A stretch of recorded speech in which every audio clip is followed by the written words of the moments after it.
Welcome back to the Marketing for Tax Professionals podcast. My name is Emily. My name is Jesse. And today we're going to be talking about building a community presence. Specifically, we're going to be covering Facebook groups and local events. Oh, that's going to be fun. It is.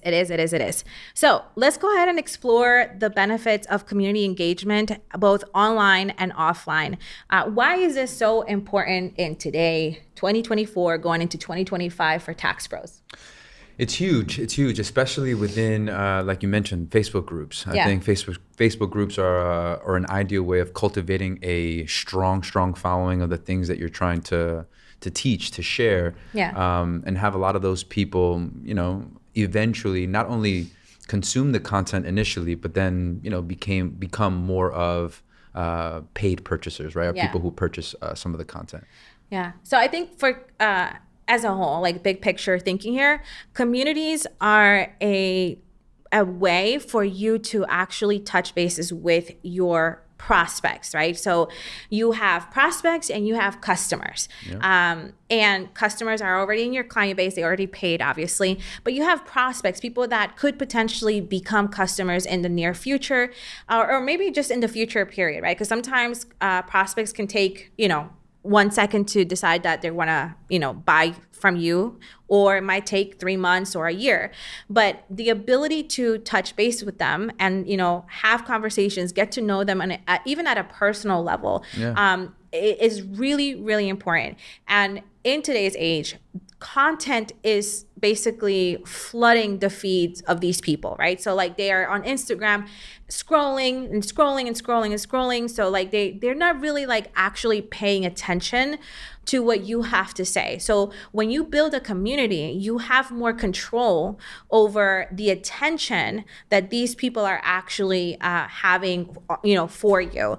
So it's to me, community is kind of like a sense of like a way to control more of your messaging and also the frequency of how you message these people. Because even with inboxes, for example, like your newsletter, people get flooded in their inbox. They have, obviously your email might fall into the promotions folder, into spam, God forbid.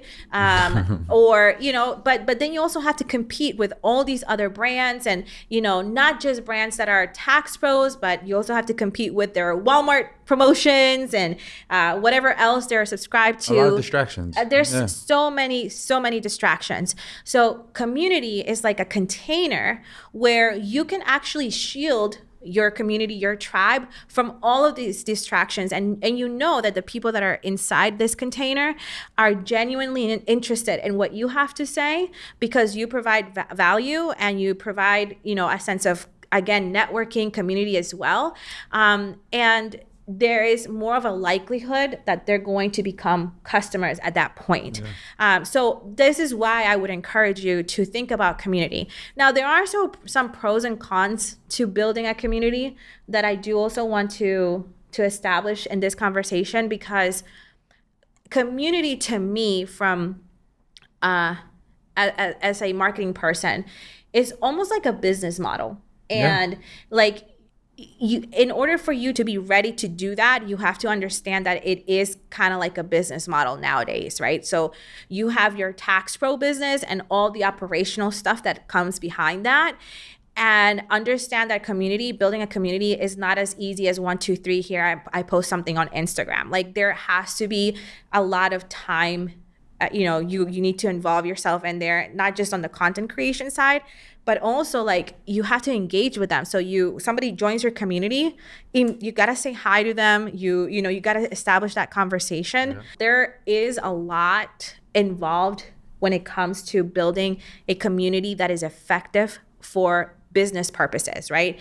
So what do you have to say? What do you want to share? I think you kind of nailed it on the head. But I think in terms of kind of dissecting it a little bit more, there's an importance of being part of a community and building your own community. Yes. Right. So I know we'll talk a little bit about being part of one. Yes. Particularly when it comes to Facebook groups, but building your own. Yeah, it's a lot of work. Yes.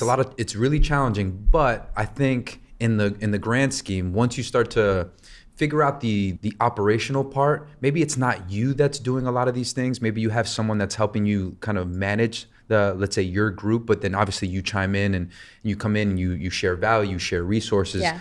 The stickiness, oh my gosh, is insane. Yeah. It's insane. And so in terms of that whole strategy for retention, I think using a group like that, whether it's Facebook or I know, Heartbeat or things like that, or even school, right? Because these are the ones that are popping off right now, that are getting really popular. Yeah. I think it's crucial as it's part of that retention arsenal that you're starting to develop now. That's one way. There's certainly others. Maybe it's too early for you to kind of maybe start that. Maybe you don't have the resources to do that. It could be a little bit intimidating when a lot of taxpayers, a lot of people in that group, they're starting to request more, they want more, and it's hard to deliver on those things. But certainly consider that as part of kind of short-term, maybe mid-term or long-term goals, depending on where you are. Okay, so let's talk about being part of a community, right? So how would you approach that from a digital perspective? Obviously, like we know Facebook groups, but like how do you approach that as a tax pro? So as a tax pro, I think low-hanging fruit is definitely to go, start with Facebook. And like we were kind of alluding to before, the more niche specific you go, the easier it's going to be from a Facebook group perspective. Why? Because it's targeted, right? Yeah. So like this is, teachers of Dallas or teachers of New York, right?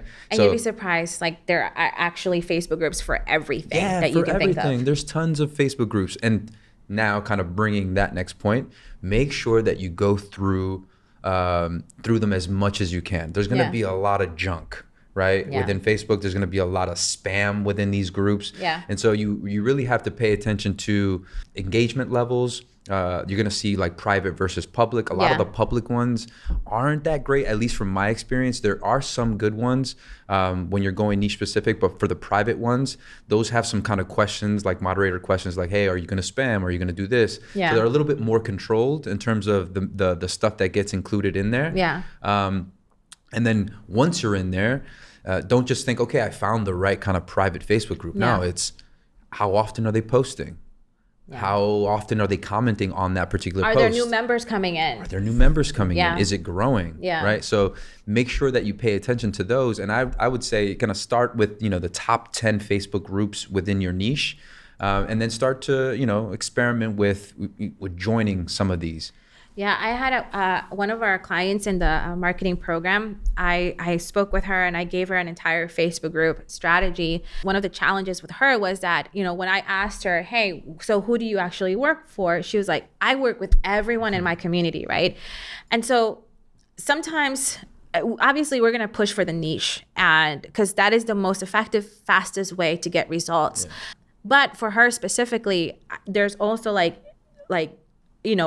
go based on demographics or geography, right? So like she was in New York, so I kind of just said, hey, look for Latinos in New York, and we actually did the search and you could see Latinos in New York and a bunch of different Facebook groups. And to your point, there are Facebook groups that are closed, right? And there are Facebook groups that are public. If you have the capacity or the resources to hire someone out for this, I would definitely recommend to do so, because you can literally create an entire SOP or standard operations procedure to get that person to do it for you, because it does take time. Yeah. And basically what I told her was, hey, create a Google Sheet and put the names of the Facebook group on one column. The next thing you want to do is put the link to the Facebook group.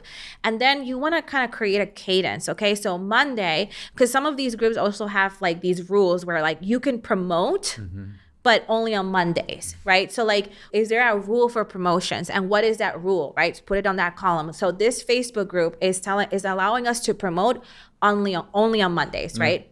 And so this person is in charge of going on Mondays and going to all of the Facebook groups that allow, promotions on Monday, and then post a promotion, right? And so you can see through this whole process that it does take some like multiple steps to do this, right? Yeah. But then there's also like the Facebook groups that don't allow promotions, period. So what do you do there? When you don't have the opportunity to promote yourself within those groups, I am a huge advocate of adding value to the comments or questions that people are sharing. Okay. But be very strategic, because one thing that you don't want to do is kind of, to your point, where you can't sell something. Yeah. And so let's say someone asks about something that isn't even perhaps in your niche, or something that's not really related to taxes. Participate in the conversation. If you have something of value, make sure you turn on those notifications so that you get the alert. And if there's something that you can contribute, great. The more you start to contribute, the more the people within the group start to notice you as, oh, this guy's pretty cool. Top contributor. There's even like badges. There's badges for it. There's badges, and so you start to see some of those things, and people will see you less of like a spammer or a salesperson, or a sales guy, and more of like, oh, this guy he just wants to help. Yeah. Right. Now, you are going to have opportunities where you're not necessarily like selling something, but let's say for the teacher Facebook group, for example, as you're getting closer to tax season, you can start to position maybe a post that says something like, hey, teachers of Dallas, tax season is coming up, and I want to make sure that you're taking advantage of all the strategies for teachers in Dallas. Yeah. Here's a free resource that I'm sharing with you guys. If your accountant isn't doing this, make sure that he at least knows. Oh, I love that, because like that call to action has nothing to do with you. No. Oh, that's a good one. None. I was like, oh my God, please, Jesse, don't do a call to action where it's like, DM me. But okay. Yeah. Good. Because now you shift the psychology of the conversation. Now it's like, so these are some of the things that I want to, reach out to my accountant about. And if that person reaches out to their accountant and they're saying, hey, by the way, are we doing this, this, and this? And he's like, no, I wasn't planning on it. That's where it starts to turn for you and say, like, maybe I should go with this guy. Yeah. Maybe this guy knows a little bit more about my situation more than the one I'm going to. And to your point about like this guy, right? Like remembering back to the original poster, which would be you. There's also like the Facebook profile funnel. Have you ever heard about that? Yeah. So like you want to also make sure that, okay, like I'm going to do Facebook groups. If you are, make sure that you have your Facebook profile optimized for this type of strategy, right? Because if you have like personal pictures of your family and like your name is like, I don't know, my name is Emely, so E-R something, like don't do that. Like make sure that you look really professional on your Facebook profile, your personal one, because most of the time, they're not gonna allow Facebook pages into these groups. They don't typically do. So you want to have obviously your entire Facebook business profile optimized, because maybe you're running ads, but also because people might find you that way. But your personal Facebook profile should also be optimized. Make sure that you have a professional Facebook banner, a professional picture of yourself, right? An actual profile picture, right? Not like, throwing gang signs or like going like this or like, a nice profile picture. Make sure that your business is tagged, right? Your business is tagged to your actual profile. Your website should also be inside your bio. You should probably put a little sentence saying like, I help, who do you help, right? And it goes back to the niche, right? Because like, if you don't have that, it's not gonna be as powerful, but still, I help the community of New York, pay as little taxes as legally possible or something like that. But if you have a niche, put that in there. I help, barbers, salons, something. Yeah, exactly. Anything. And then on your first post, right? Your first post on that Facebook profile, you should put something, whatever it is that you're promoting. So if you're not promoting anything right now, that's fine. Put a website. Hey guys, go check out my website. Because what happens is that when you're posting and promoting on other Facebook groups, people are gonna want to click on your profile, and you want to make sure that your profile is good and it's promoting whatever it is that your business is, right? Like your tax pro business. Now, I also do recommend, this is just a side note, is to have a promotional calendar. Like you should have a calendar that sets the dates for what you're selling or what you're promoting. Like some months you might be promoting a webinar or a workshop or something along those lines. And if you want to see people RSVPing for these events, make sure that you pin that post on that Facebook profile, and then just kind of go about, doing all your other promotional actions. Yeah, I absolutely agree. I mean, it's all about adding value without sounding too salesy, especially within these groups. Like be very cognizant of that. people can read right through it. Yeah. People can see if you're And being skip genuine. skip it. They just skip that content. So when you're in these groups and you're sharing some of this information, right? And to the point that I made was just like, hey, make sure that he knows what to do. They're gonna reference your profile. They're gonna see what it's all about. And don't be afraid within your profile. Even, and we're gonna be different here. Like, even if it's not the website, right? Like, give out free game. Give a free resources. Give out as much value. Yes. And one thing that I heard that I was fascinated with is give a lot of the what. And keep the how close to you. Yeah. Because the more of the what that you share, the more like these ideas are gonna be like, I wonder if this, but I don't know how to do it. Keep the how a little bit more closer to your chest, and then make that part of the page strategy. Yeah. I love that, but I get so confused about like, what is the what really, and what is the how? Like, how do I kind of like segment those things off? And like Hormozy, like he talks about just throw everything. Throw everything out there, because the reality is that they're not going to spend time trying to be tax preparers. They're not. You know what I'm saying? Yeah, exactly. So like, don't be afraid about that. Like, just put value in there, because your competitor is probably not doing that, and that's how you stand out. So we discussed a little bit about the Facebook groups, but I also want to mention that there are other places that are also communities that are digital. One of them is Meetup. Okay. So meetup.com, it's an older website. I mean, it's probably not as old as Facebook, but it's one of those. And Meetup is actually for like professionals, but there's also like dad clubs, mom clubs, dentist clubs, and they meet up locally, right? So this is a really good place for you to kind of create your free account there, look at your local groups, and see if there's anybody or any group in there that you could potentially meet up with, right? Because they have like, a night out at the bar, and it's all dentists, right? They're all, dentists, like, complaining about their patients or something like that. Go there, treat a couple to a beer or something, and have a conversation. So that's kind of like mixing digital or online with offline, but meetups.com is really great, like for business, like just go in there.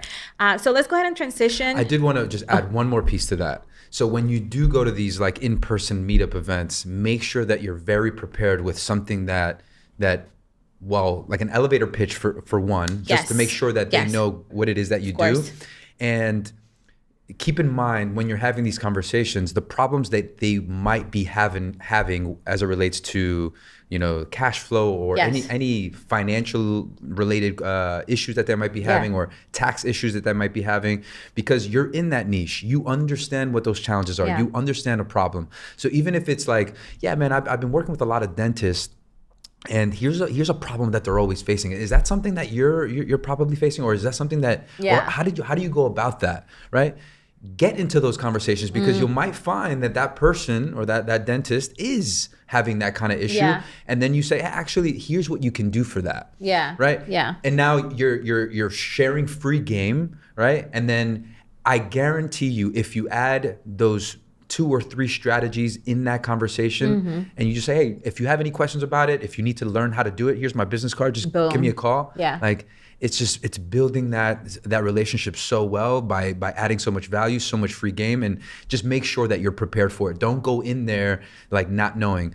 And part of that whole process is, learning the niche really well, asking a lot of dentists, like, what are they experiencing?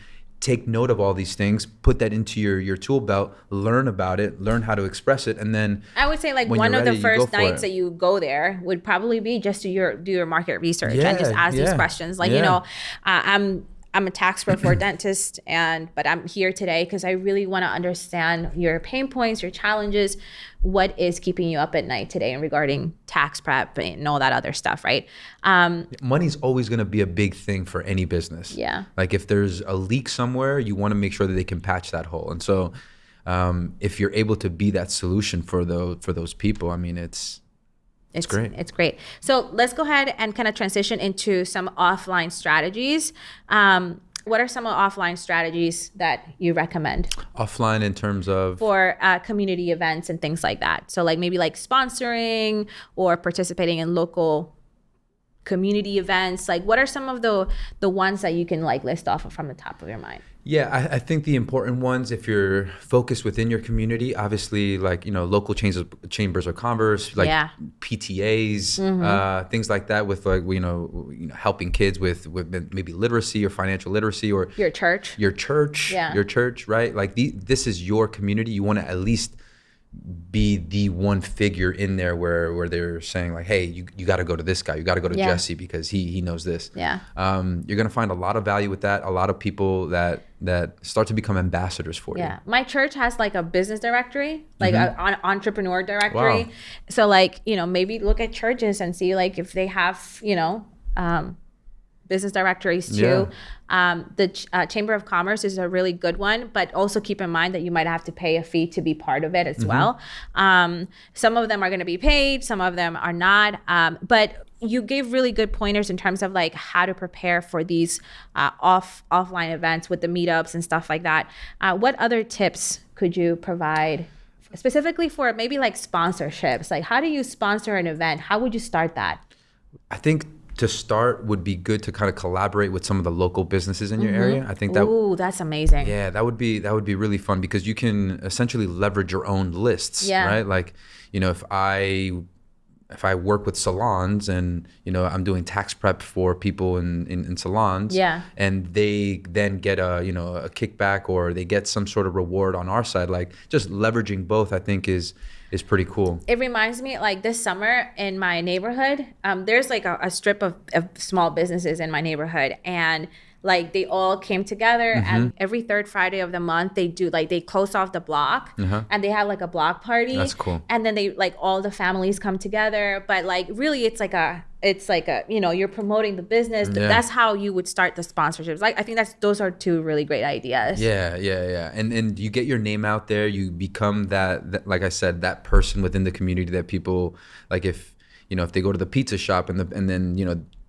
patrons there are eating pizza and they're maybe asking questions about X, like, oh, go to this guy because they've worked with you in the past. And so there's that familiarity there that I think is important and part of a community. And a lot of these tax pros, some of them, might be more offline and digital, but a lot do have storefronts, and they're beacons of like financial literacy in their community. So you've been here for a very long time. What percentage of tax pros are actually 100% virtual versus like they also have like the offline situation? Yeah, so the virtual bit has grown considerably in the last couple of years, especially after the pandemic. Especially if you can cut down a lot of costs.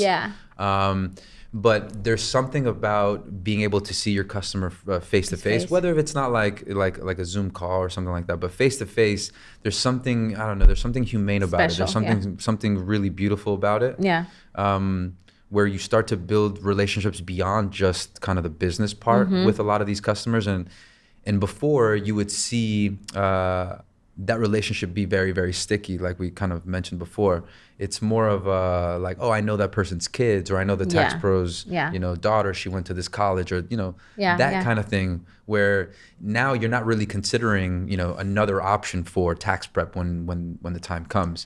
But you're starting to see a little bit of a shift just in terms of costs, right? It's a lot cheaper to run your business online. And I can see as Gen Z starts, transacting and doing things, like I think that you're gonna have to have like a virtual side of things and also like offline, but invest love into both as much as you can, right?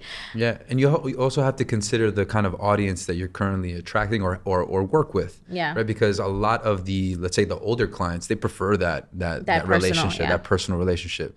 A lot of 20s, 30-year-olds, they're like, nah, just send me an email or send me, like, I'll scan the documents. I'll send it to you. So you have to think about, as your business continues to grow, like what are the customers you're trying to attract? And the customer experience too, Absolutely. Right? Because there's part of that too. Absolutely. Okay, we can talk about community engagement for an entire day, but we're gonna wrap it up here. Yeah. As always, the conversation continues inside the Elite Tax Pros Facebook group. Inside, we have tons of resources that you can tap into, and also have a community of tax pros just like yourself. We'll leave a link down below so that you can join. Excellent. Thank you guys for joining.